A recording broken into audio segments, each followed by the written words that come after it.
Ladies and gentlemen, Easy Aces.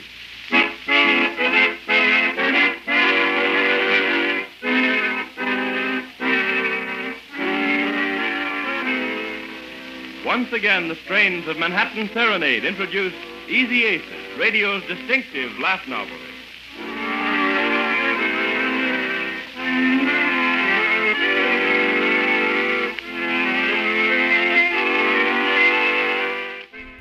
Hello, and welcome back to another edition of Potluck, your everything and anything talk and entertainment TV show.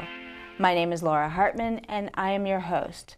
Today we have two amazing, fascinating, and talented guests joining us who are from the Metropolitan Washington Old Time Radio Club. With me, I have Jack French, who is a jack of all trades. He is a former FBI agent, a former Navy cryptology officer. He has written a number of books that have gotten awards, and he's also been on TV and in some movies, so he may sound and look familiar. And with him is the vice president of the Metropolitan Washington Old Time Radio Club, Sally Stevens. So welcome to the show. Thank you very much. Glad to be here. It's great to have you. Thank you. So tell us, how long have you been with the club? I've been with it since its formation, which would be the spring of 1984. Oh, wow. And what caused, I mean, you know, old time radio, or the golden age of radio, or whatever, golden age of radio. Golden age of radio. Yeah, I had to do my research because, you know, I grew up watching TV, probably as did you. So what made you bring this or start, you know, why did the club start? Okay. It was actually started by two people, both of whom worked at the Pentagon. Okay. They were defense contractors. One was Ron Barnett, who was a person who traded and sold audio copies of old radio shows. Oh, wow. And the other one was a visually impaired and legally blind employee, Jim Burnett. And of course, radio was very important to the blind community. Okay. So he and Ron got together and decided to form a club. Great, great. And it became bigger over time? Yes. Because, I mean, what you guys have, seems like it's pretty good. I mean, it's a good size. Very substantial growth. We started the charter meeting with 6 members, and now we're up to about 157. Half of them in the greater Washington, D.C. area, and another half scattered around 17 different states. Oh, wow. Wow. Yeah. That's amazing. So I hear that you're like the top researcher for, like, you've dug up all the stuff on old time radio. Can you tell us about that? I've done a lot of research on it. I've done a lot of writing about it, and I've sought out as a primary source some of the people that still were in radio as kids or as adults. And of course, there's fewer and fewer of them each year. But I've interviewed a number of them and got their perspective on it. And you redo some of the shows on radio? Yes, okay. Yes, we do. Yeah. Okay. Have you ever brought any of the, you know, the original people onto the show to redo the show? That would be a real coup if we could. Yeah. And we haven't. And Sally can tell you about some of the recreations we've done. Okay. Yeah, well, we've done some as part of our club programming. Is every month when we meet, we have a different program for that meeting. Okay. And sometimes we do recreations, sometimes we have special guest speakers. We have also done outside programs where we have presented recreations at the Library of Congress, at their Audiovisual Center in Culpeper, Virginia. Yeah, we've done that for a couple of years now, and have even done it downtown. Last year was the first time we had done it there. Oh, wow. So we've had a couple of different casts doing live sound effects. We've done Dragnet, My Favorite Husband, John's Other Wife, Little Orphan Annie. So some that might be a little more known, and then some that people might be experiencing for the first time, which is another way that we can kind of perpetuate the programming and really kind of keep the interest and keep radio going.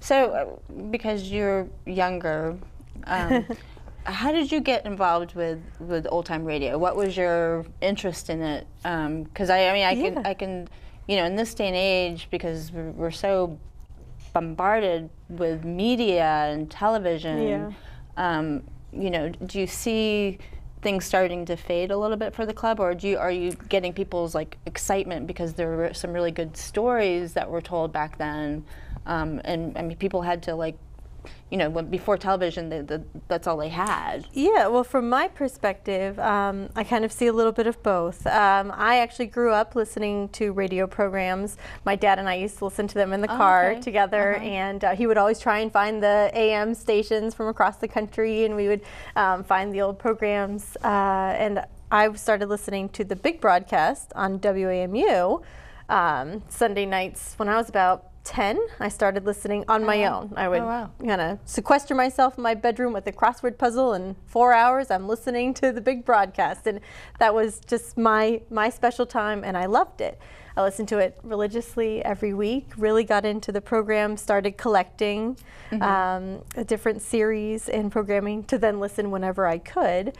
And I went away to college and graduate school. When I came back, I looked up the club, and then that's when I got started then in about 2009. And really just, I love everything about old time radio. I love the storytelling. I love the characters. I'm also a preservationist, so that idea of kind of keeping it alive and for future generations is important to me. So that's something that I personally like to do in our club meetings and try and continue that. I teach now, so I try to actually bring radio into some of my lesson plans. And with some of my students that are having trouble reading, I've had some Superman scripts where they can listen to the Superman program and read it to kind of enhance that. And it's fun, and it's different, and they get excited about that. Very cool. Very cool. Yeah. So do you find that there are a lot of younger people getting interested into the club, or what has been your way to reel them in? Well, we have had some student groups come in and do presentations with the club. We've had a couple of different teacher members who've done the same kind of thing that I have done, and they've had their students come in and do things. So I think they've gotten interested based on maybe someone else's interest that's introduced it to them. It's not common that I find many of my peers or younger children that on their own say, oh, old time radio, I really like so-and-so. I might introduce it or say, oh, have you ever heard of Dragnet? Oh, I think I've seen that on TV. Well, actually, it started on radio. Or, I Love Lucy started My Favorite Husband, those kinds of things. So I didn't know that. That's interesting. Yeah. Actually, I think the internet kind of saved this hobby. I mean, I've been going to old-time radio conventions for 20 years, and back then it was basically the same crowd of males over 65, and I thought, this hobby's dead in 10 years. But the internet has kind of picked it up. You can Google the name of virtually any radio show and punch with two buttons and hear a live recording of it. And of course, they're doing the same thing on satellite radio.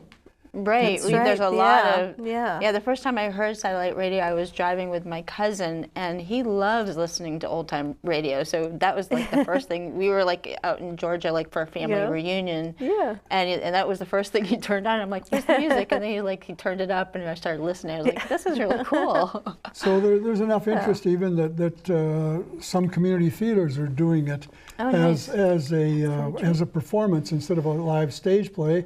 They do a live radio play. The Vienna Community Theater, which I'm sure you're familiar with, has done it for two different times. In fact, just this spring, and they're doing it again in the fall. Oh, nice. And they'll do it with a setup of actors playing different parts. They've got their live sound effects. which are always interesting to see how they can come up with a Right. method of creating a sound realistically. That's the most fun. Yeah, I'm curious. I've worked with like music festivals and film festivals. I was involved in a film and music festival, and we had a guy that was from Poland that had a film that was in all black and white. And he said that the reason why it was in black and white was so that you could hear and focus more on the movie. Like you would be able to see things better. So with sound, with that in mind, with sound, do you think that people would pick up more than if they were watching? Does that make any sense? I think it's certainly true that the people who are attuned to a sound story can follow a radio program very well. Okay. And in fact, sometimes sound effects can be enough to create what's happening without anything in the script. There's an instance in a show called Frontier Gentlemen, which was a Western. And the scene is they've arrested a North American Indian who is innocent of the killing, but they're going to lynch him. They've got him up on a horse. His hands are tied behind his back, noose under his neck. And the crowd gathers, and you think certainly someone will stop this. Right. But no one does, and we hear it without any dialogue. There's the slap on the horse's rump, the galloping away, the stretching of the rope around his neck, and him struggling and dying in midair as clucking chickens nonchalantly are walking by in the dirt. Oh, wow. Oh, wow. So there's a lot of focus on the outside sounds to make all that happen, to have the imagination going, to say, oh. Yeah, radio as a medium requires good scripts, good acting, good sound effects, and sometimes good music. But at the very least, great sound effects. Okay. Yeah. So speaking of good acting, if you get people that are interested in your club and they're not good actors, what do you do? We give them smaller parts. Okay. And they work their way up, just like everything else. Okay, Yeah. great. So let's talk about your books. You've got, how many books do you have? You've got the one. You got two so far. Okay. First one is Private You have an autobiography too with you and your wife, right? No, but that's on the back cover. Oh, okay. I thought I saw something online, so okay. Okay. Private Eyelashes, which was published by Bear Manor Media, was the story of 41 women who were crime solvers in the golden age of radio. Sometimes by themselves, sometimes with a partner, sometimes with a husband. And I concentrated on women because while there were probably 200 radio detectives who were men, there were very few women, and I wanted to give them their due. Okay. And how did you how did you find all the stories? Well, obviously the best source is talking to the people who actually did it, and if you could find them, that's the best source. The people that were actually in front of the radio Yes. doing the stories. Doing the stories or doing the sound effects.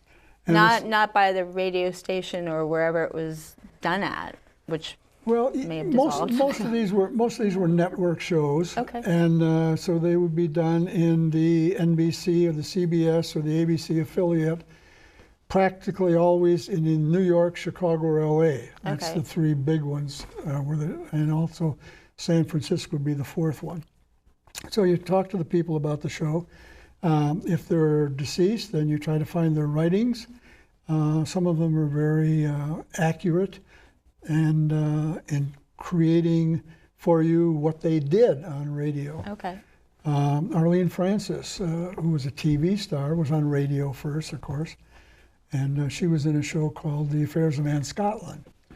And at the time she was recording it, she was 6 months pregnant. Oh, wow. And she says in her book, and as big as I was, they could have called me Scotland Yard instead of... then there's periodicals from that era you can review, the scripts, the audio recordings if someone survived, and all of that you can draw into creating an accurate picture of what that show was like. Right, right. So what, out of the 41 women detective stories, did you have a favorite?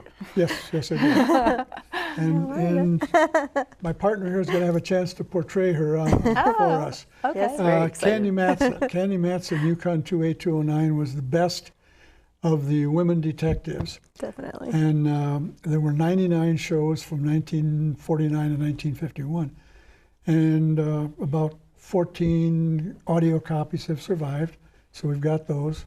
We have all the scripts at the Thousand Oaks Library in California. Oh, wow. And we're going to do a recreation of Candy Matson, and this will be our star. Oh, nice. We're going to do it at the Mid-Atlantic Nostalgia Convention, Okay. which is in September of this year. Oh, nice. And where will it get aired on radio, like Sirius FM, or go anywhere, like local radio stations? Well, we're not sure. They sometimes air, at least in podcasts, some of the shows that come right out on the web. Nostalgia Yeah. Convention. Yeah. Okay. Wow. So you're excited about that? Oh, I'm very excited. It's one of my favorite detectives too. When I learned about Jack's book, I was so excited to meet Jack. Then we ended up at the club, and I was like, oh. So what kind of detective stories is this? I mean, like, or, you know, how is her character? What is her character like? Well, the first word I would say would be spunky. Spunky.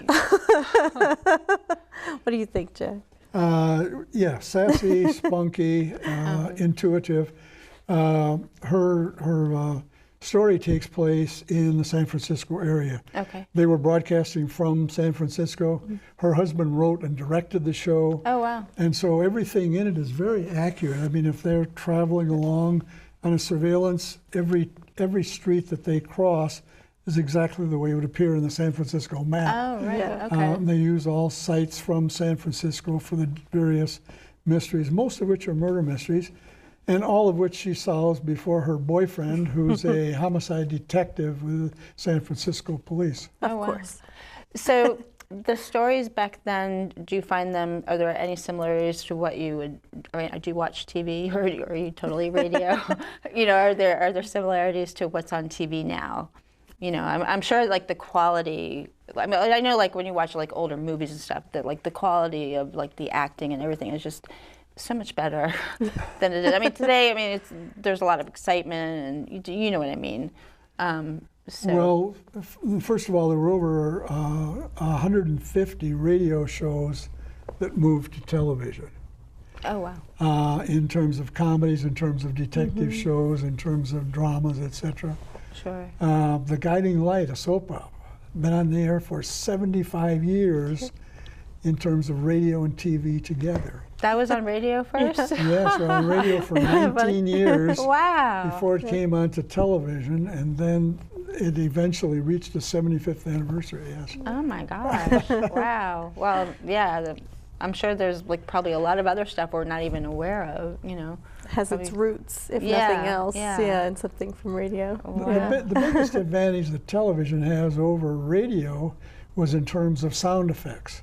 Okay. In other words, in radio, it happened then, and the sound effects happened then, and you had to get it right the first time. Right. On television, you can edit You can it keep going. forever. Yep. Yeah. In fact, Jack Foley, who worked for Republic Studios, created sound effects for the visual media, in which he's basically working with a computer, watching it on the screen, trying that sound effect. If it doesn't work, we'll try another one, and finally get the perfect one.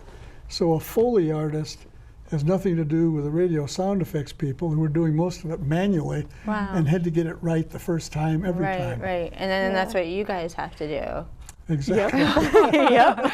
You got the, like the cow horn and whatever else. Yeah, Vienna Doors. Community Theater came up with a very interesting variation on gunshots, because usually they just use starter pistols or something like that, and they didn't want to scare the audience.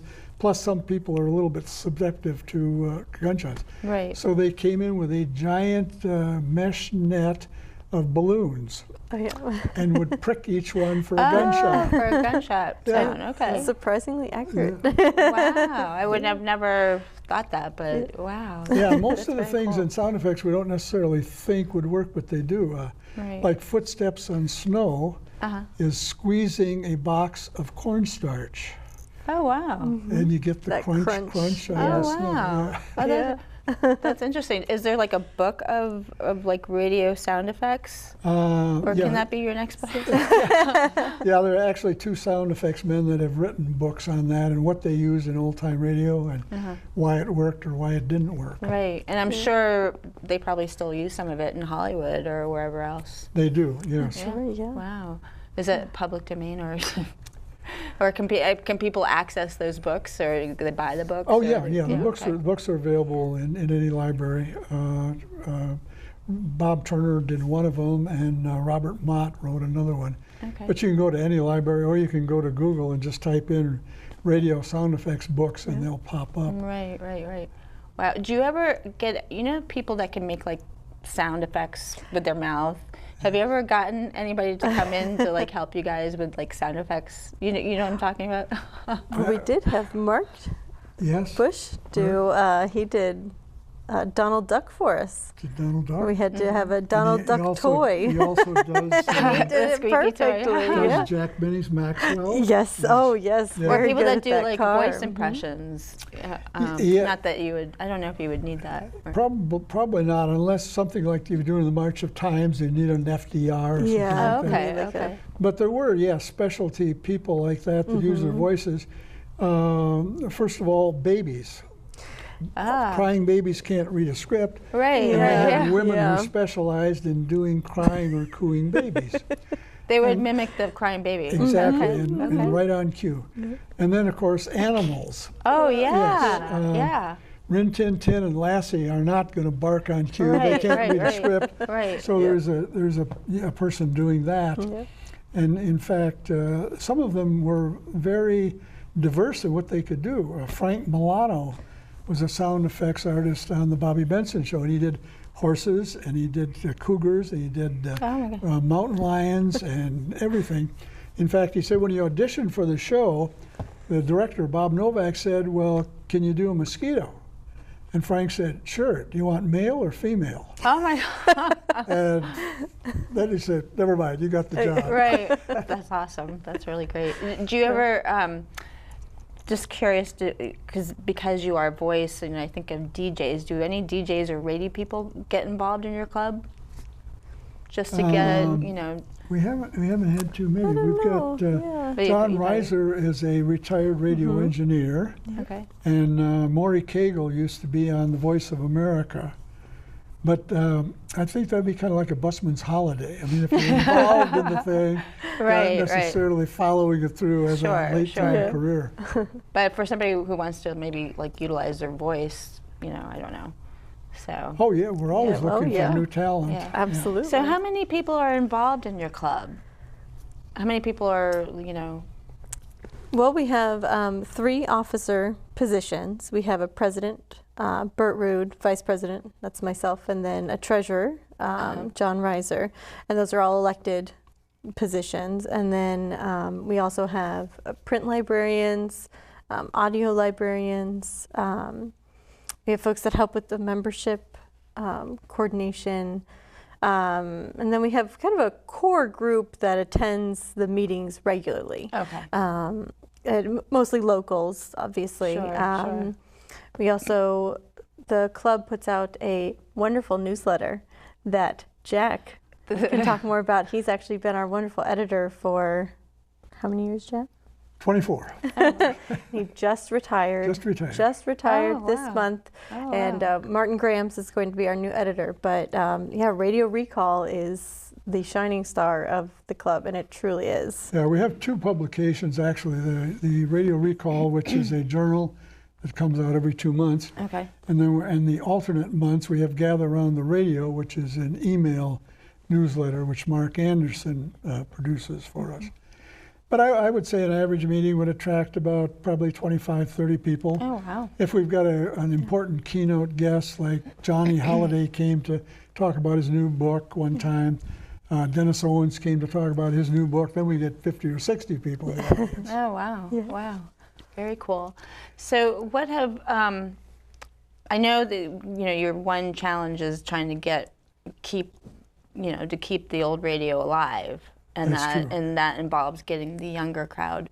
But what other challenges are there, or have you seen along the way? Well, we're challenged in terms of technology because it keeps changing every generation. When I joined the club in the '80s, everybody was recording and archiving on open reels. And that gradually transcended to cassettes. Okay. And then cassettes gave way to CDs, sometimes with MP3s, Right. which you could or you could not play in your car. and then finally the CDs. And part of our role is keeping up a good archival system for these old shows so that we don't lose them. Sure. At the same time, not getting into duplication of saving what everybody else is saving, Right. like the Library of Congress.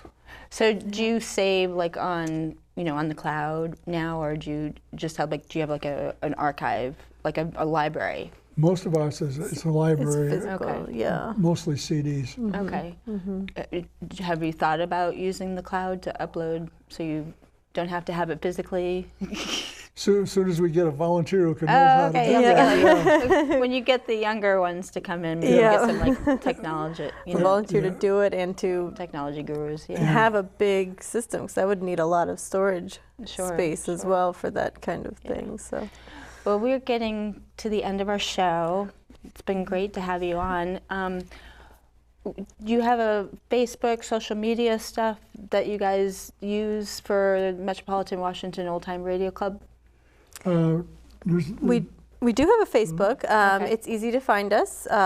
Just you can search in Metropolitan Washington Old Time Radio Club on Facebook. We also have a website, which I would really encourage folks to check out. Which is it's our initials MWOTRC.com. Okay, great. And yeah, we have actually have some past radio recall issues posted there. We have videos from Awesome. previous meetings, schedule of events. Our next meeting is going to be coming up May. We have a luncheon in June. Awesome. Something every month, the Great, second Friday. Great. Well, thank you so much.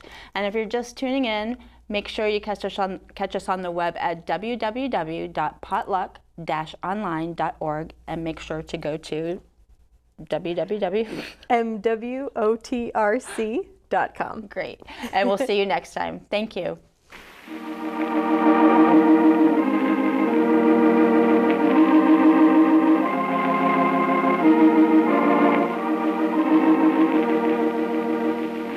We give you now Stella Dallas, a continuation on the air of the true-to-life story of mother love and sacrifice, in which Stella Dallas saw her beloved daughter Laurel marry into wealth and society, and realizing the difference in their tastes and worlds went out of Laurel's life. These episodes in the later life of Stella Dallas are based on the famous novel of that name by Olive Higgins Prouty, and